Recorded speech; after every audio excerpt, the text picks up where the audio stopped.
This is an introduction to the digital dashboard for regional coordinators.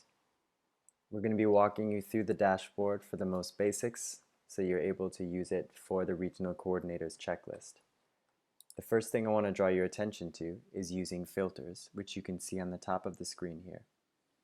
The filters can filter out the data for different things: events, the van type, district, TESOL, union council, and gender. Make sure that your filter is selected for specifically the thing that you want and not both, otherwise you won't get the correct data. You can see this by checking on the top and it will say what specifically is selected. The plus sign is an indication that more than one thing is selected. For example, when you're selecting the event of choice, make sure you just click one and not two specific events. If you don't see your event, and if you don't see the TESOL or union council of the event that you wish to view, you may not have a large enough time frame selected. To change the time filter, you can either go to the last 2 years, which is the largest possible selection, which will, if you give the computer some time to refresh, show you the full data of all the screening events in the last 2 years. Changing any filter often requires a refreshing period, so often you have to wait about 20 to 30 seconds to reload the new data of that filter.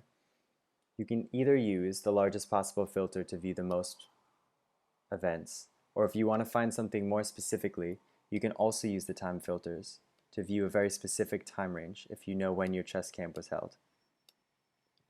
Once you select your chess camp of choice, under the events folder, it should have the TESOL and the date that you're viewing.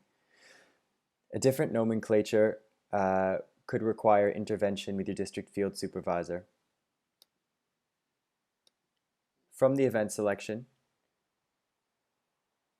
giving another period of waiting, you can see the different tabs that will tell you different data points. The Event Statistics tab has been created specifically for the regional coordinators. By expanding the Event Statistics tab, you can view all the most important indicators from that event that you're looking for.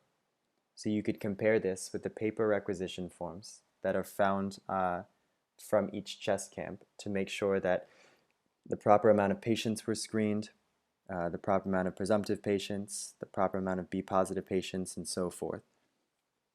Any discrepancies between this and the paper forms can be recorded and consulted with the district field supervisor who filled in that data.